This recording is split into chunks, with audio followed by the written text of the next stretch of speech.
cool. So I think this means you can play this one in English. Oh, dude, it's broken. Oh. Hey guys, today we're going to be taking a look at a few more obscure titles in the Mega Man series. And, some of them are a little more unusual than what I showed off in the first video. So if you haven't seen that video, be sure to check it out. And with that, let's get into it.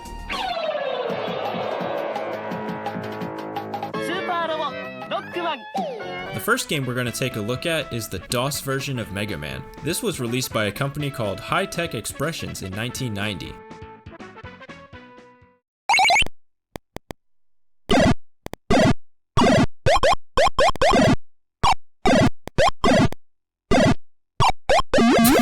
I'm sorry, what? Let's try that again.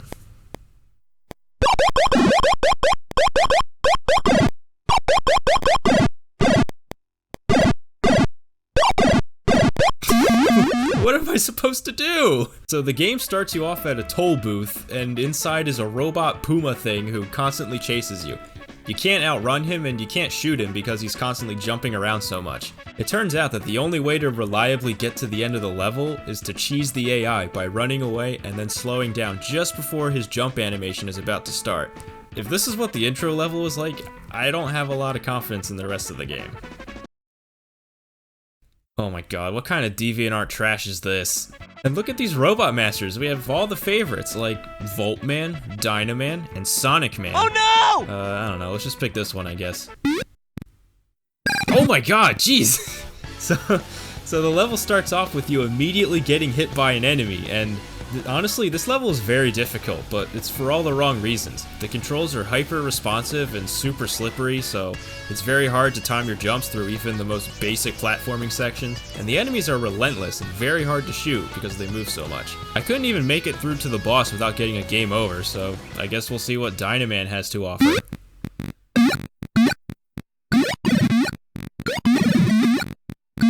Yeah, the other levels are very similar. You drop into the level and immediately take damage, and then you have things like in this level where you just fall into a dead-end room with infinitely spawning bats and just die, I guess. And in this level, the enemy sprites are just too small for you to be able to kill, so you just have to avoid them, but the controls are so bad it's hard to do that. So it's not really good. And the game has no music, by the way, and the sound effects made my ears bleed. So I think it's safe to say that this game might not be for me. But hey, maybe High Tech Expressions fixed all these in the sequel, Mega Man 3. Yes, the sequel is Mega Man 3. They just skipped Mega Man 2 entirely. You know, somehow I feel like the art is even worse in this game. But believe it or not, this game is in fact more playable than the original. The levels don't start with the enemies immediately attacking you for one thing, and you can swim and there are floating dinosaurs! It's still not that great though. I'm gonna give both of these games 1 star.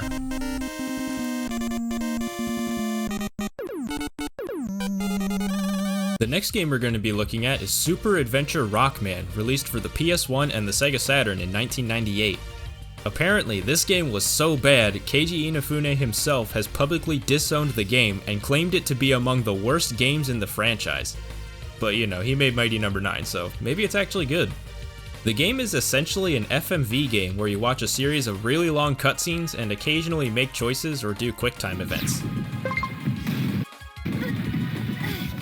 The animation itself honestly looks pretty good, but it feels so long since there's not really a lot of gameplay. Occasionally you'll be ambushed by enemies and have to do a rail shooter section, and to be honest, I think these scenes had potential. The graphics look really nice, and it could have totally worked in an arcade with light gun peripherals. But on a home console, you're just mashing the square button until you win, and in some cases, like this boss fight with Metal Man, it just goes on for minutes and doesn't feel very satisfying in the end. Couple this with the long cutscenes, and this game is just a slog to get through. Oh, and if you get a game over, Roll dies and the earth turns red. This game feels like it should have been either just an anime or just a rail shooter, but trying to do both at the same time just feels kinda awkward and it doesn't really work.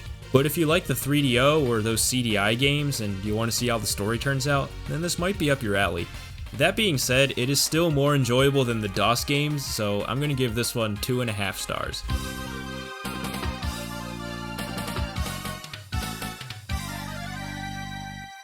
Now, by this point, you might be thinking to yourself, you've already heard of these games that I've just talked about. And I have to admit, it was pretty difficult for me to decide which games I should talk about for this video. Sure, games like Command Mission and Battle Network 4.5 might be a little different or a little underappreciated, but if you're a fan of Mega Man, you've probably already heard about those games, if not played them yourself. But thanks to some wonderful people in the Rockman community, I was able to acquire some of the rarest and most bizarre pieces of Mega Man history out there, and I feel like I just had to include them in this video. I'd like to introduce you all to a company named Strawberry Software. Based in Taiwan, this company got permission from Capcom and produced officially licensed Mega Man games, but they were only ever released in Taiwan, and we've got a few of them, so let's check it out. So this game is called Rockman X Math Whirlwind, and it starts off with a compilation of cutscenes from Mega Man X4 with overdubbed music and sound effects.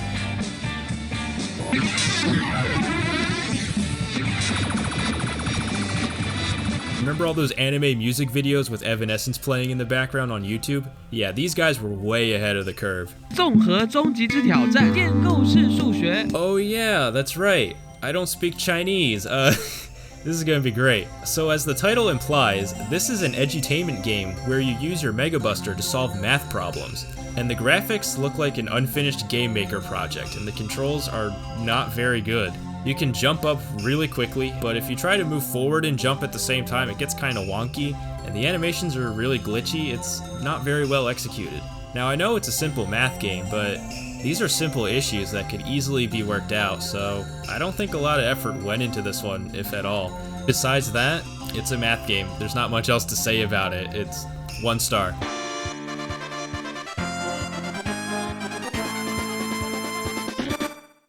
Okay, so let's see if this next game is a little better. This one is called Rockman IQ Whirlwind. And again, this one begins with a cutscene from another Mega Man game, only this time it has licensed music playing over it. I'm not gonna play it here because YouTube, but it's an iconic song that rhymes with Mad to the Stone. This game has a variety of modes that offer mini-games designed to test your IQ. The first one is this Mario Party style board where you move around and answer quiz questions. Now because of the language barrier, I couldn't really do too well here, so I used Google Translate to try and figure out some of the questions with limited success. What? Honestly, I really like the graphic style here. It reminds me of Wily and Light's Rockboard, but it's much better. It's not amazing or anything, but so far I'm actually kind of impressed. The next game mode is a little less interesting though, in my opinion. It's essentially a Connect 3 game where you have to move the different icons so that they line up and you keep going until you beat your opponent. But the visuals are a little basic and I'm not very good at these kind of games either, but I could see some people liking it. Let's check out the next game mode.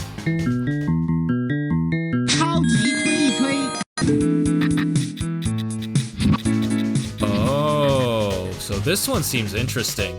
It's essentially a puzzle where you have to push this block into the seizure-inducing multicolored flashing squares that I will probably have to censor for this video. This one isn't bad at all. I played it for a few levels and I actually kind of liked it. Oh, cool. So I think this means you can play this one in English. Oh, dude, that, oh, it's broken. Oh. Great. So I think this mode was supposed to be a boss battle, like in Mega Man, the power battles, but I don't know what the hell this is. It literally doesn't work, and I had to reset the game. It's not very good.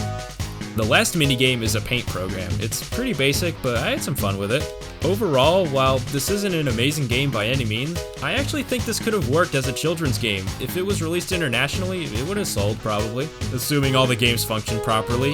It at least felt more cohesive than all the other games we've looked at so far, so I'm gonna give this one 3 stars?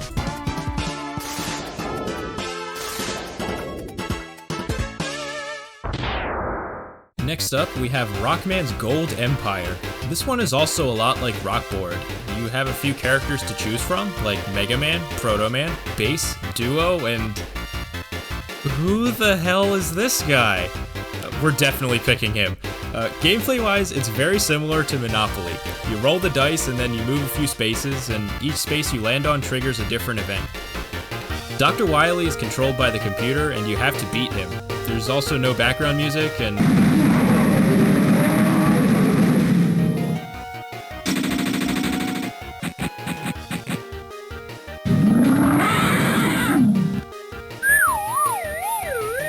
look, the dinosaur killed me, I guess. I guess that's the end of the game. What?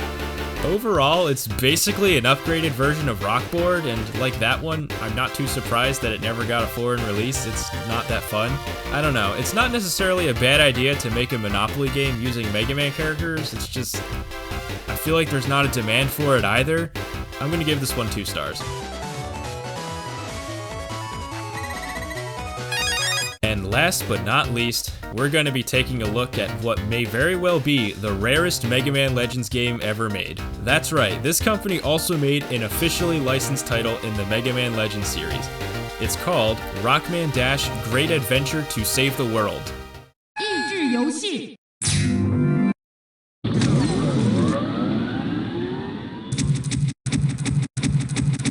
Oh, I guess we're doing this now.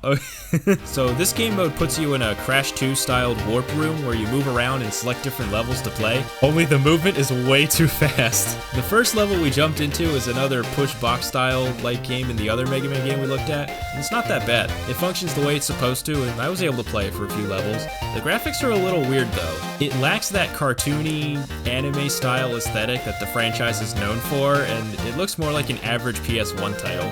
Let's check out some of the other levels.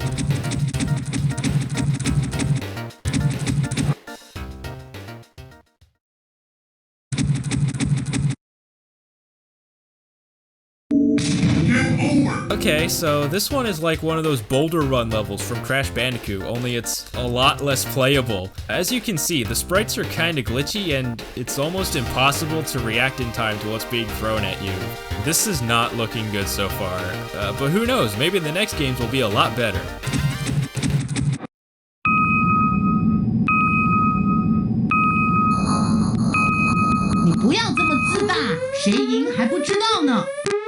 Okay, I genuinely have no idea what the hell this is supposed to be. After playing it for a few minutes though, I realized that what you're supposed to do is use your little green stick to make squares, and if you do, you get a point. I wouldn't say it's fun, but I mean, it is a game, I guess?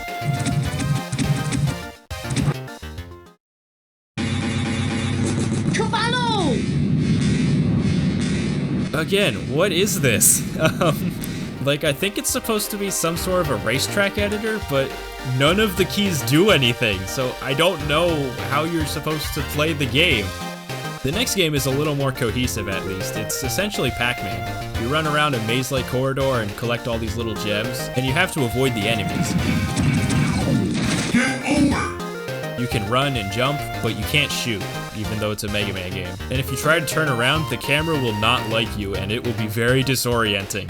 Just moving around feels really janky, and there's also this wall in the middle of the corridor that speeds up and slows down depending on how you move. However, that isn't everything this game has to offer. There's another game mode where you play in this big open area using the same terrible controls as the last minigame, and this time the cars move crazy fast. There's really nothing you can interact with aside from these boxes that trigger quizzes.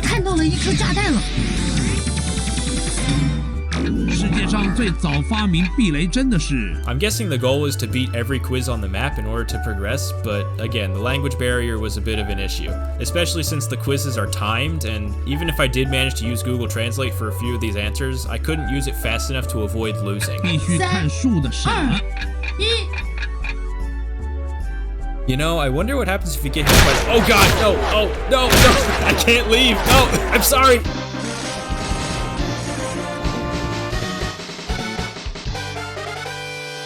And that's all the weird Mega Man games I had for this video. There was one more game called Rockman Strategy that I would have loved to talk about in this video, but I just couldn't get the files to work on my PC. It's always hit or miss on how these old games will work on modern systems, and my computer just wasn't having it, so I'm sorry about that. If you guys really want to see what that game is like, then maybe I can get it running later for another video, but until then, thank you for watching. I really hope you enjoyed this video, and let me know what your favorite underappreciated Mega Man game is down in the comments. If you want to see more videos like this one, subscribe and let me know what games you'd like to see me talk about in another video. Have a good one.